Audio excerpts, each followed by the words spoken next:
75 ans avant la commission Charbonneau, il y a eu le Comité des comptes publics. C'est un comité parlementaire qui se réunit sur une base non régulière pour examiner les dépenses du gouvernement. En 1936, c'est à la demande du chef de l'opposition, M. Maurice Duplessis, que le comité vérifie les dépenses du gouvernement libéral de Louis-Alexandre Taschereau, au pouvoir depuis 16 ans. Et ce qu'on va découvrir, c'est du gaspillage de fonds publics, du favoritisme et de la corruption électorale. Évidemment, en 1936, les mœurs politiques sont très différentes de celles d'aujourd'hui. Ce qu'on appelle le patronage est alors globalement accepté. Le patronage, c'est ce vieil adage qui dit qu'on s'occupe de ses amis d'abord et des autres ensuite. Si le gouvernement hésite entre deux comtés pour faire passer la nouvelle route, il va probablement choisir celui qui a voté pour lui aux dernières élections. Dans le même ordre d'idées, si vous avez travaillé pour le parti au pouvoir aux dernières élections, vous aurez beaucoup plus de chances de vous trouver un emploi au gouvernement, d'obtenir une bourse d'études pour aller à l'université et de recevoir aussi une pension pour votre vieux père malade. Et si vous avez une entreprise, c'est normal de contribuer à la caisse électorale du parti au pouvoir en échange de contrats publics. Ce qu'on découvre au Comité des comptes publics, c'est pas que le gouvernement est corrompu, c'est à quel point le gouvernement est corrompu. Et il faut se remettre dans le contexte de l'époque. On est au cœur de la Grande Dépression des années 30. Le taux de chômage dépasse 25 % au Canada.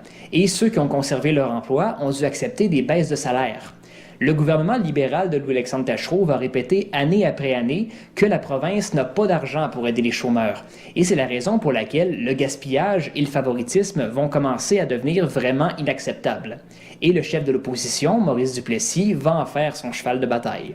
En 1936, le Parti libéral du Québec est au pouvoir depuis 39 ans. L'opposition parlementaire a longtemps été presque inexistante. Le Parti conservateur a fait élire seulement 9 députés en 1927 et 11 en 1931. Mais en 1935, l'Union nationale a réussi à faire élire 42 députés sur 90. Donc, pour la première fois depuis le début du siècle, l'opposition est nombreuse, assez nombreuse pour obliger le gouvernement à tenir le Comité des comptes publics. Le comité se tient pendant un peu plus d'un mois, du 7 mai au 10 juin. On va entendre 33 témoins, principalement des fonctionnaires. D'abord, on entend parler du gaspillage. Dès la première séance du comité, on apprend qu'Irénée Vautrin, le ministre de la Colonisation, s'est fait rembourser plus de 11 000 $ en frais de déplacement en un an, sans fournir aucune facture, à une époque où on considère qu'un ouvrier père de famille gagne bien sa vie avec 800 $ par année. Le même ministre Vautrin a dépensé 1 600 $ pour faire redécorer son bureau et il s'est fait rembourser ses bâtons de golf par le budget du ministère. Et ses voyages se font toujours dans le grand luxe. Par exemple, au retour d'un voyage du ministre en Abitibi, son chauffeur, qui l'accompagnait alors que le voyage se faisait en train, s'est fait rembourser une facture de 5 $ de bière. 5 $ de bière, alors qu'un ouvrier gagne peut-être 30 ou 35 cents de l'heure, c'est quand même beaucoup. Mais pour prouver qu'il est honnête, le ministre Vautrin rappelle qu'il a retourné au gouvernement une paire de pantalons dont il se servait pour faire ses inspections en Abitibi. Cette paire de pantalons, les fameuses culottes à Vautrin, vont pratiquement devenir le slogan de l'Union nationale aux prochaines élections, le symbole du gaspillage du gouvernement libéral. Oui, M. Vautrin, ça me touche profondément de savoir que vous avez remis vos culottes au gouvernement. Souvent, le gouvernement envoie les chèques aux députés, qui les distribuent ensuite dans leur comté, ce qui permet aux députés libéraux d'exercer un droit de regard. Si un chômeur a voté pour le Parti conservateur, il recevra peut-être jamais son chèque. Et les députés recevaient aussi une indemnité de déplacement pour la livraison des chèques. Aussi, on va retrouver évidemment du favoritisme dans l'octroi des contrats publics. On apprend par exemple que c'est un organisateur du Parti libéral, un haut fonctionnaire au ministère de l'Agriculture, qui détient le monopole sur la fabrication des plaques d'immatriculation dans toute la province. Et pour aider les amis du régime, on manque jamais d'argent. Il y a plusieurs députés libéraux qui ont été battus aux dernières élections, qui ont été ensuite engagés au ministère de la Colonisation pour des salaires de 3 500 $ par année, un des plus hauts salaires de la fonction publique. Et quand on demande aux sous-ministres quelles sont les tâches de ces nouveaux fonctionnaires, finalement, l'argent public sert aussi à financer la machine électorale du Parti libéral. Ici, on pense principalement au journal Le Soleil de Québec. C'est pas un secret que Le Soleil appartient au Parti libéral. C'est même clairement affiché en page éditoriale. Ce qu'on apprend par contre, c'est que Le Soleil détient le monopole des publications gouvernementales.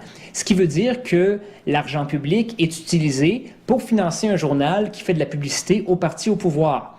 Et seulement sous Louis-Alexandre Taschereau, Le Soleil a reçu plus de 3 millions de dollars en contrats d'impression.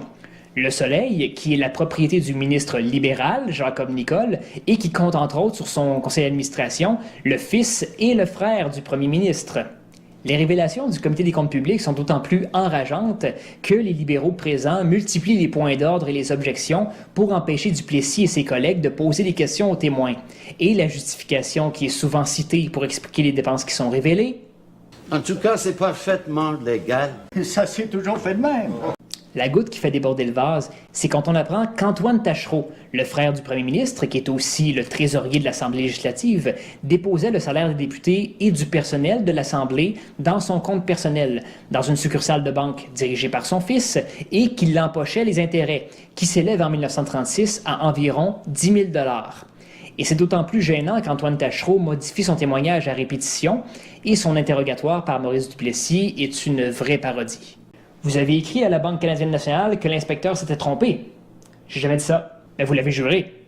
J'ai jamais juré ça. Pouvez-vous le jurer? Je jure que j'ai jamais juré ça parce que de toute façon, c'est le contraire. Mais c'est-tu vrai ou c'est pas vrai? Ben c'est vrai, mais dans le fond, c'est pas vrai. Les députés de l'opposition et l'assistance sont morts de rire. Et Taschereau avoue très candidement que non seulement il n'avait aucun regret, mais qu'il n'hésiterait pas à recommencer. Et là, enfin, on ressent le malaise du côté du gouvernement. Quelques jours plus tard, le premier ministre Louis-Alexandre Taschereau démissionne en faveur du ministre de l'Agriculture, Adélard Godbout.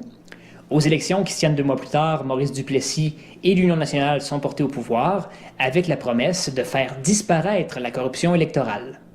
Bon, on ne peut pas dire que ça a été un succès.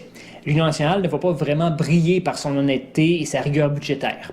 Et ça va être le tour de l'Union nationale de se faire juger par le Parti libéral en 1960 avec la commission d'enquête Salva.